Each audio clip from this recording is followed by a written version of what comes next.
Assalamualaikum warahmatullahi wabarakatuh. Perkenalkan, saya Meda Syafana. Saya Muhammad Rizky Febrian. Saya Poppy Sucianjani. Kami di sini dari kelompok 6 dari kelas 2E Universitas Muhammadiyah Palangkaraya, Prodi Ilmu Administrasi Negara. Kami di sini akan membuat video presentasi yang berjudul Unsur Utama dan Unsur Pelengkap Ilmu Administrasi. Selamat menyaksikan. Sebelum masuk ke penjelasan materi kami untuk video kali ini, izinkan saya memperkenalkan kembali anggota kelompok saya yang beranggotakan. Pertama, ada Maya Dasapana dengan NIM 23.11.026922.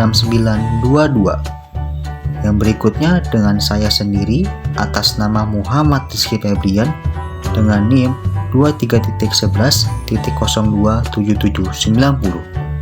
Dan yang terakhir ada Poppy Sucianjani dengan NIM 23.11.027768. Sini saya akan menyampaikan materi unsur utama dan unsur pelengkap dalam ilmu administrasi. Pengertian administrasi. Apa itu administrasi?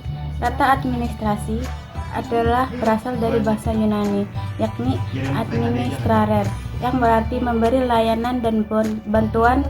Dikutip dari buku Pengantar Ilmu Administrasi 2022 karya Alemina Henukacaribu. Administrasi adalah seluruh kegiatan mulai dari pengaturan hingga pengurusan dari berbagai hal untuk mewujudkan tujuan bersama. Administrasi adalah salah satu bentuk unsur dan aktivitas yang berhubungan dengan pengaturan kebijakan agar dapat mencapai target maupun tujuan organisasi atau perusahaan. Administrasi memiliki dua pengertian. Pengertian administrasi secara sempit. 1. Menurut Handayandingrat, administrasi adalah dalam arti sempit berasal dari kata administrariti, yaitu meliputi kegiatan mencatat, surat menyurat, pembuktian ringan, pengetikan, agenda, dan sebagainya yang bersifat teknik ketatausahaan. 2. Menurut Atomo Sujiyo, administrasi adalah bisa ditinjau dari lingkup kerja sempit, yaitu hanya berkisar pada kegiatan tata usaha, official work, seperti tulis menulis, pengetikan, surat menyurat, agenda, kearsipan, dan pembukuan.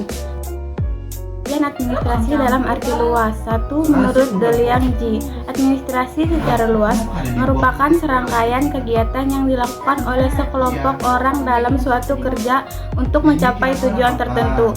2. Menurut Xiajian, administrasi adalah suatu proses kerja sama antara dua orang manusia atau lebih yang didasarkan atas rasionalitas tertentu guna mencapai tujuan yang telah ditentukan sebelumnya. Baik, saya akan lanjutkan apa itu lokus administrasi. Lokus administrasi adalah istilah yang merujuk pada lokasi atau tempat dilakukannya kegiatan administrasi atau pengelolaan administrasi. Hal ini dapat mencakup kantor pemerintahan, organisasi, perusahaan, dan lembaga lain yang menangani proses administratif seperti pencatatan, pengarsipan, pengolahan data, dan pengelolaan informasi.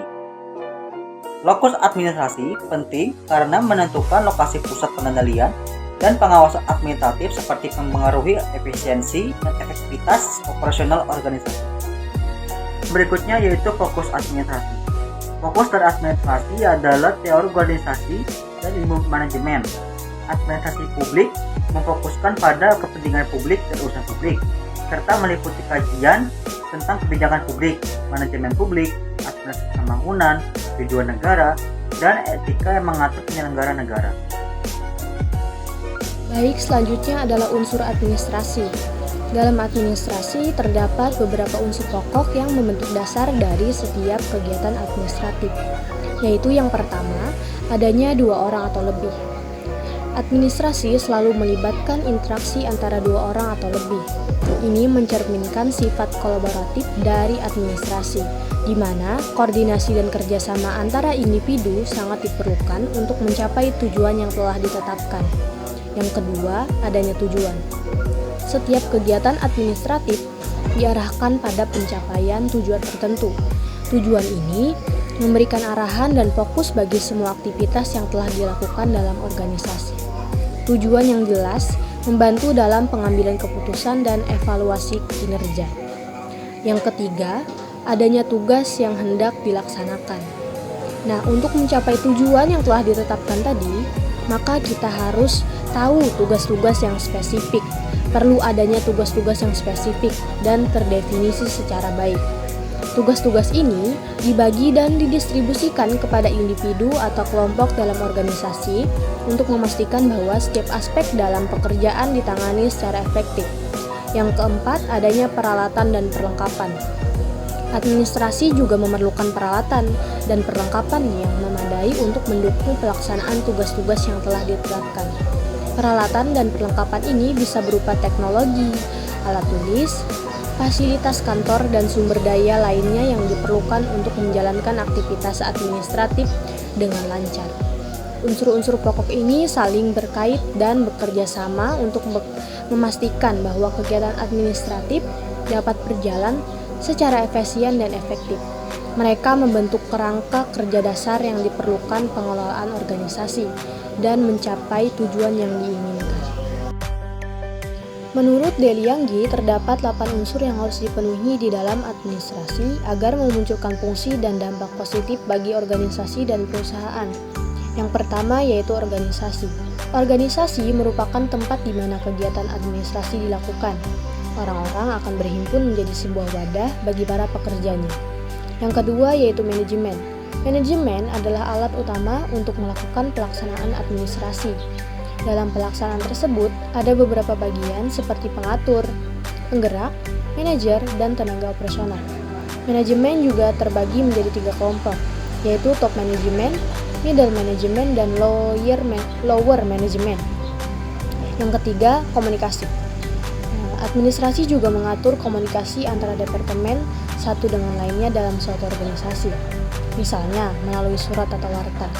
Hal ini sangat penting karena untuk mengetahui dan memperjelas informasi yang beredar sehingga terjalin adanya komunikasi baik antara pihak manajemen, klien, dan administrasi itu sendiri. Yang keempat, kepegawaian. Kepegawaian berhubungan dengan penggunaan tenaga kerja.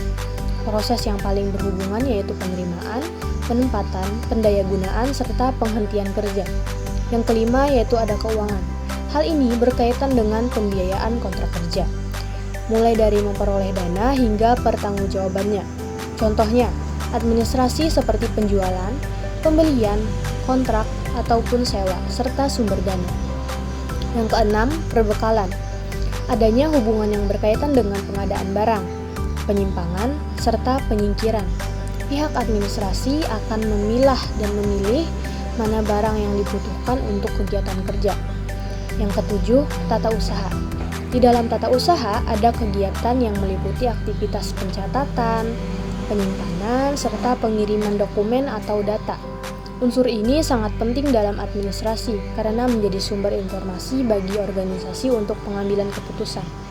Yang kedelapan atau yang terakhir yaitu hubungan masyarakat. Hubungan masyarakat atau yang biasa disebut public relation adalah suatu usaha dalam menjalin hubungan baik dengan konsumen maupun klien.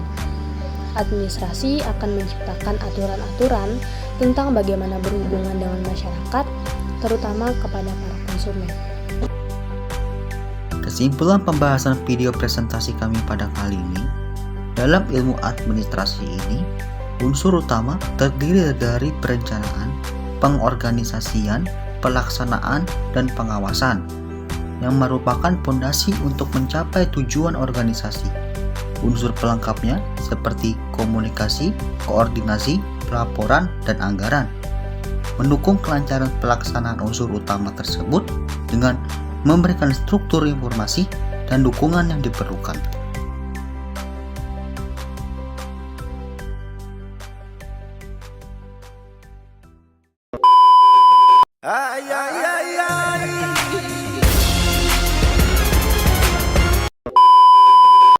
Assalamualaikum warahmatullahi wabarakatuh. Saya perkenalkan. Coba bayi saya. Subscribe.